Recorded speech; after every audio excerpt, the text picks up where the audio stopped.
Today's lesson is the pho phenomenon. Hi, everybody. I'm Roger. Hello, I'm Kiki. And we're going to continue talking about pho in today's program. We talked about it last time. We introduced this topic to you in our last program. We're talking about pho, which is a very popular Vietnamese dish, which you can enjoy here in Taiwan in many different places, thanks to the resident Vietnamese people who live here, who call Taiwan home. Now, how did we describe pho in our last program, Kiki? Well, pho is basically a dish with tangled rice noodles, but the key ingredient of a delicious bowl of pho is the savory broth. And every store or every restaurant makes their broth differently. And that's what makes this Vietnamese dish so unique. But the twist is, even though it's so popular, it's a phenomenon that nobody knows how it came to be. Right, we did talk about a couple possible theories. Some people think that the French brought the concept of eating beef to Vietnam, and the French had some sort of dish that was called pot au feu. And pho, of course, means fire, so maybe pho came from that. And then we've got another possibility or another theory which says that the migrant workers from Guangdong, China brought these dishes that were made from water buffalo to Vietnam, and they introduced this dish to the local population, and they popularized the eating of livestock there in Vietnam. And we also began to talk about how to actually prepare pho. That's right. And we know that the broth is just a symphony of flavors. It is just packed full of lots of different flavors. But we also know that when you have beef pho and chicken pho, they are prepared differently.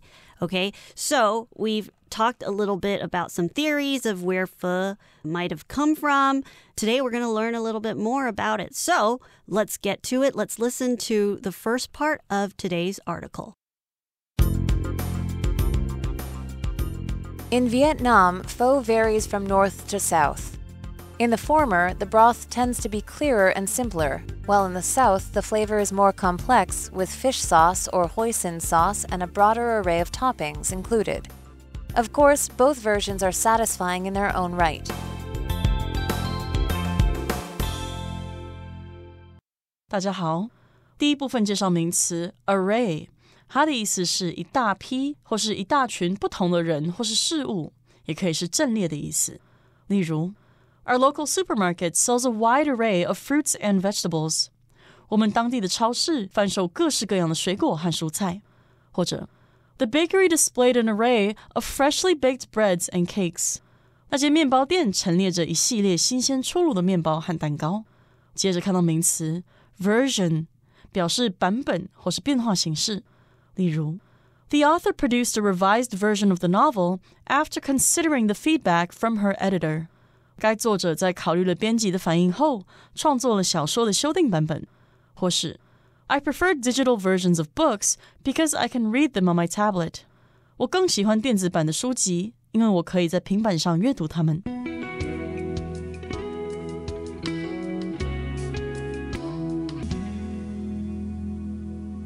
All right, it's time for us to discuss the first part of our lesson for today.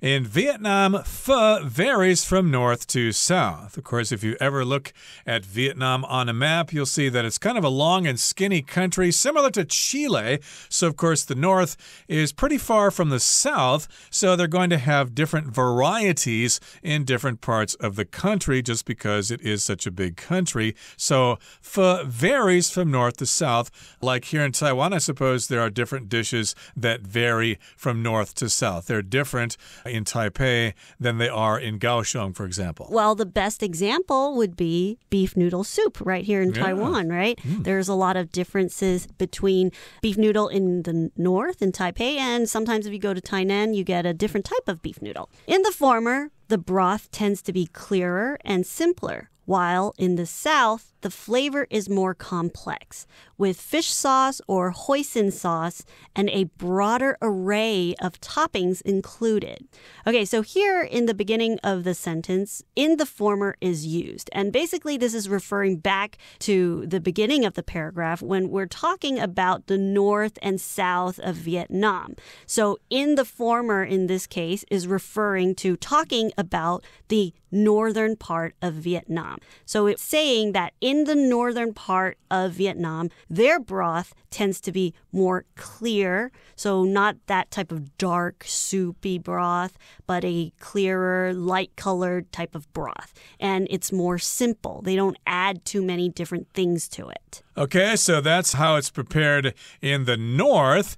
And in the south, the flavor is more complex with fish sauce or hoisin sauce and a broader array of toppings included. So if you enjoy the pho in the southern part of Vietnam, well, the flavor is going to be more complex. Some people say complex. It can be pronounced as several different ways here, but in any case, it has fish sauce, or it also has something called hoisin sauce. And then, of course, it includes other ingredients or toppings here. An array of toppings are included. If you have an array of something, you just have a variety of things. You have maybe 5 or 6 or even more things mixed together. And a topping usually is something that is put on top of something. Like when you order pizza, for example, you need to select your toppings. Like you might like mushrooms or pineapples or sausage or whatever as your toppings. And here toppings is referring to the ingredients that are used in pho, which is made in the south. Right. So that might include lemongrass, basil leaves, or bean sprouts. So they add a lot of flavors and toppings to make their pho a lot more interesting than the northern pho. Of course, both versions are satisfying in their own right. So, of course, both versions, they're different. They are both tasty, and some people prefer one to the other. It doesn't matter. It's not one is better than the other, but everyone just have their own preferences. Okay, here we have the word version, and basically it just means the way something is prepared or the way something is programmed to be. You can have different version of things. For example, right now, phones are updating every single month. You have software updates, and it will tell you which version it is, which changes have been made to it, etc. My daughter was used to using Win 10, but she got a new version, Win 11, and she doesn't like that one as much as Win 10. For example, those are different versions of the OS for Windows. Okay, and of course, they're satisfying in their own right. They're each outstanding in their own way, and of course, nothing is better than the other one. It just depends on personal preference. Okay, let's move on now to the second part of our lesson, and we'll talk about it after we listen to it. After the Vietnam War, pho found its way around the globe as Vietnamese refugees brought the cherished dish with them to their new homes. Today, you can find it in major cities the world over, from New York and Paris to Buenos Aires and Beijing. When you sit down to enjoy your bowl of pho, remember to slurp the noodles and sip the broth. It's all part of the experience. 第二部分看到名词 globe， 它的意思是地球、世界或是地球仪。例如 There are many different styles of cooking around the globe. 全球各地有许多不同的料理风格。也可以说 The famous actor is recognized around the globe. 世界各地的人都认得这位著名的演员。再来介绍名词 refugee， 表示难民或是避难者。我们可以说Thousands of refugees have left the country in search of safer places. 上千名难民已经离开那个国家，去寻找更安全的地方。又或者说 The refugees walked for days before they reached the border. 难民们走了好几天才到达边境。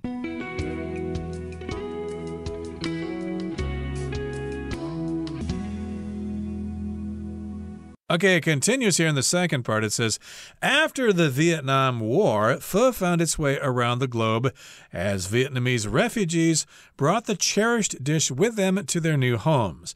So you may have heard about the Vietnam War, which took place mostly in the 60s. I guess it began with the French when the Vietnamese were trying to get rid of the French. They succeeded, but then the Americans came in and that war lasted for several years.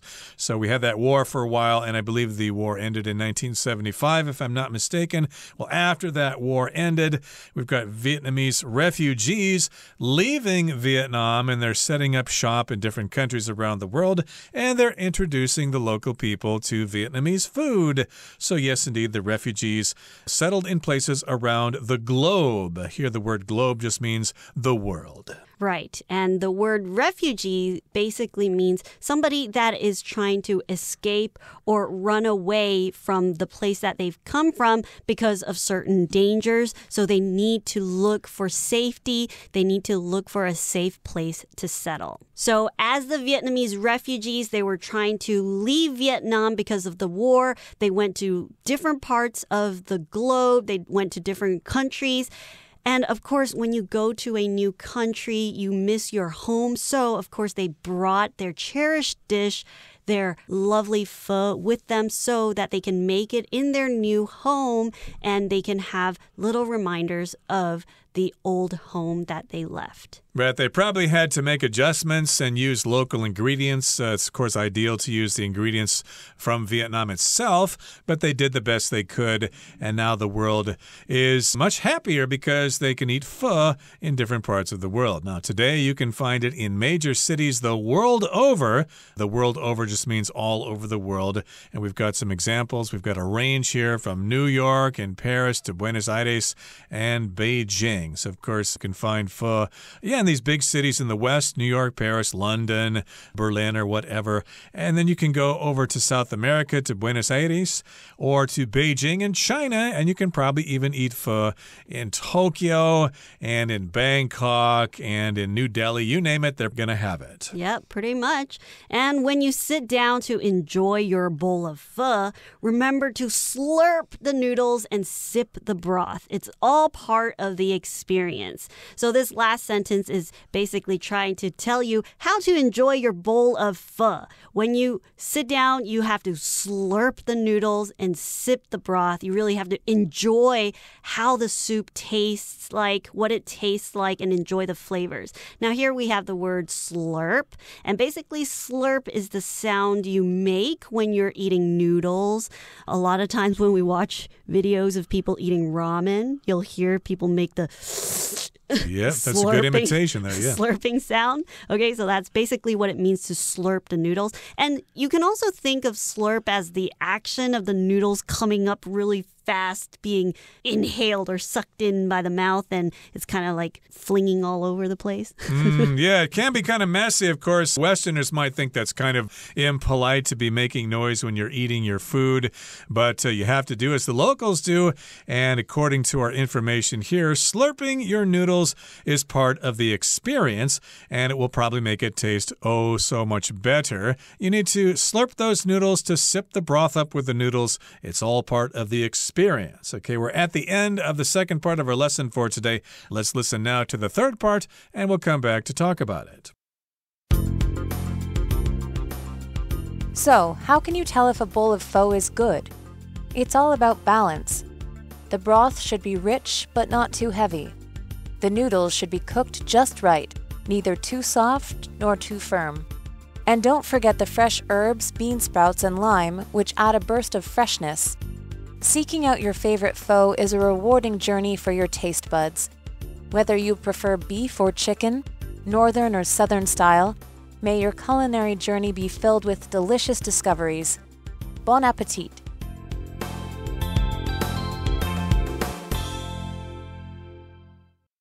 第三部分看到名词 herb， 它的意思是香草或是药草。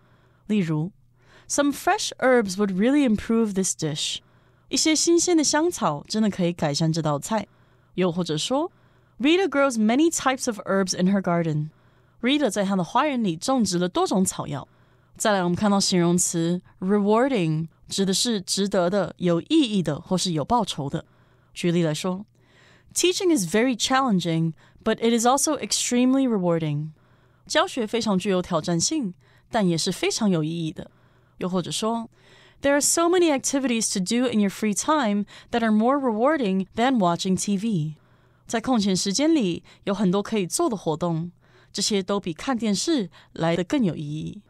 最后介绍形容词 culinary， 它表示烹饪的或是厨房的。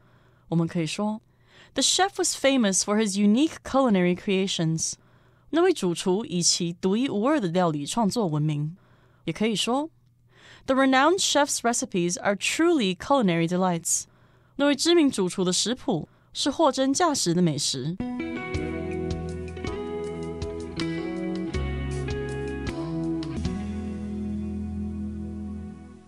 So, how can you tell if a bowl of pho is good?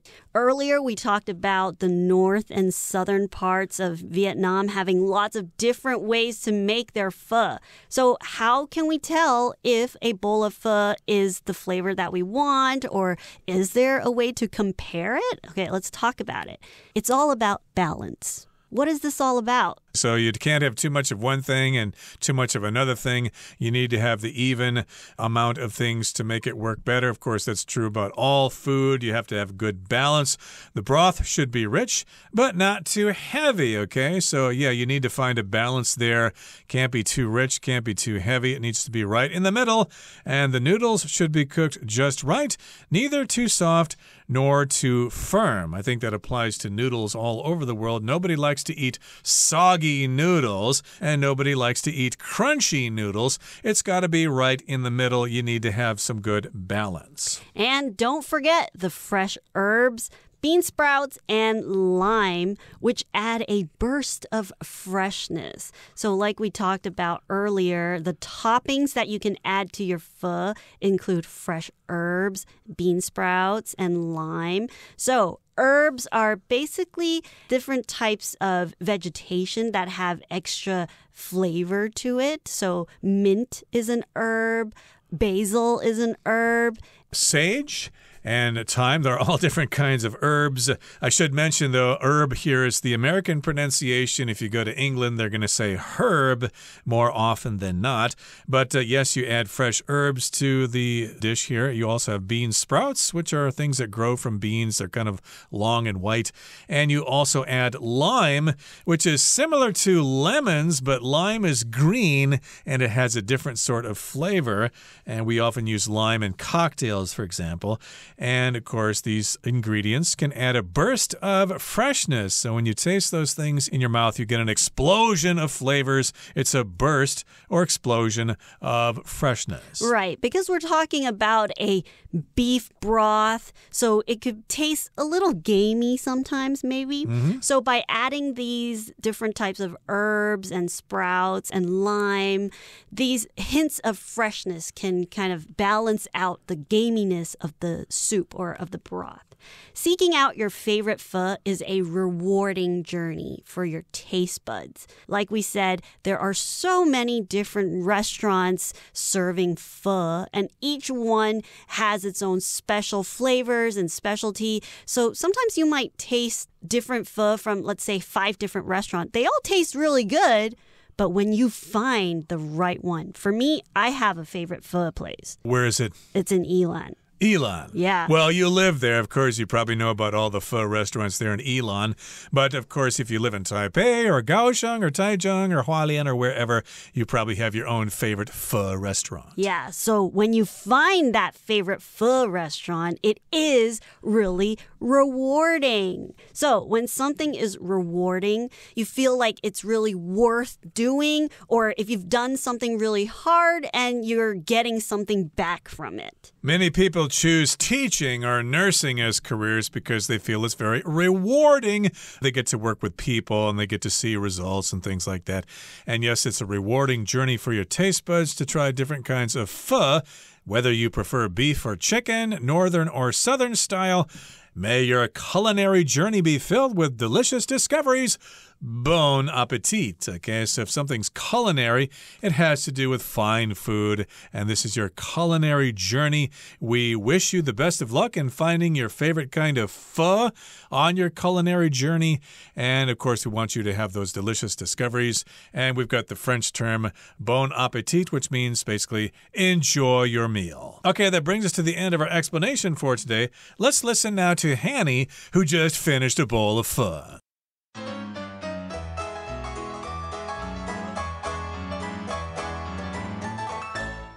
各位同学大家好，我是 Hanny。 我们来看今天的文法重点。课文第二部分第一句写到 After the Vietnam War, pho found its way around the globe. 越战结束后，河粉流传到世界各地。那么 find one's way around 加上名词，这表示成功在什么什么找到方向。那在文中是用来比喻越南河粉成功流传到全球各地。那其实 find one's way 之后也可以接 to 或 into 加名词来表达找到去什么的路啊，得以到达或是进入。那也可以用来比喻经过一番波折之后才获得某种结果。我们造两个例句 They finally found their way to the beach. 他们最后终于找到去海滩的路。The singer has found his way into the hearts of fans around the world. 那位歌手让世界各地的粉丝心醉神迷，他找到路去到粉丝的心里面了。好，那我们顺便补充几个跟 way 相关的片语。第一个是 make one's way， 它是指前进前往，那么后面可以接表示方向地点的副词，像 make one's way home 表示回家。我们也可以在 make one's way 后面加上 to 加名词。例如 Matt got his tray of food and made his way to an empty table. Matt 拿了一盘食物并走向一张空桌。那另外 make one's way 这个片语也可以比喻一路顺遂发展，那可以用 make one's way in something 来表达在某方面靠自己获得成功。例如 Lila is making her way in the music industry. Lila 在音乐界逐渐闯出名号，有所成就。那第二个补充的是 claw one's way。claw 当动词表示用爪子抓，用力的抓住。那 claw one's way 字面意思是抓住东西费力前进，那它引申的意思就是辛苦努力的前进，奋力的前进。第三个补充的是 have one's way， 这表示如某人所愿，某人得偿所望。那么 way 在这边是指意愿愿望，有一个常见的用法是 have it your way，那就表示照你的方法去做，它带有那种随你便的意思。像我们如果跟人家意见不合，懒得再争下去的时候，也许可以说 All right, have it your way， 好吧，随你便。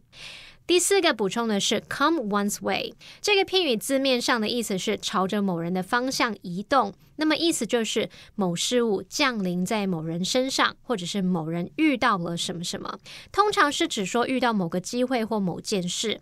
例如Good luck will come your way. 好运会降临在你身上。那第五个补充的是 go one's way， 这表示按照某人的意愿心意。例如 In life, things won't always go your way. 在生活中，事情不会总是如你所愿的。好，那么以上今天重点整理，我们回顾今天单字吧。Array. Our local library contains an impressive array of books about a wide variety of subjects.Version. The latest version of the computer program introduced several new features and improvements. Globe. Long ago, sailors relied on the stars to help them chart their courses as they sailed around the globe. Refugee. The camp provided temporary shelter for refugees fleeing the war. Herb. Gina went to the grocery store to buy some fresh herbs for her dinner. Rewarding.While training for the marathon was often difficult, Dominic found it to be a rewarding experience. Culinary. Though she never took any formal cooking classes, Mrs. Phillips learned a lot of culinary skills from her father.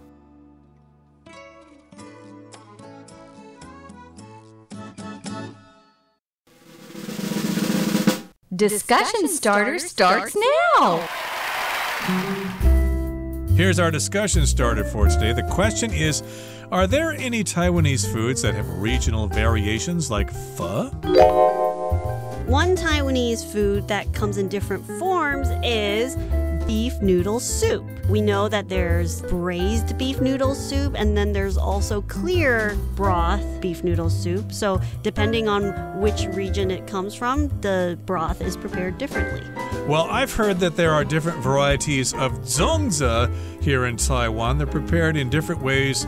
Sometimes they have sticky rice, sometimes it's more normal rice, and they have different ingredients. They vary from north to south. Maybe they vary from east to west as well. Well, everyone, today's article has come to an end, and I sure hope you enjoy reading along with us. I am Kiki. I am Roger. See you next time.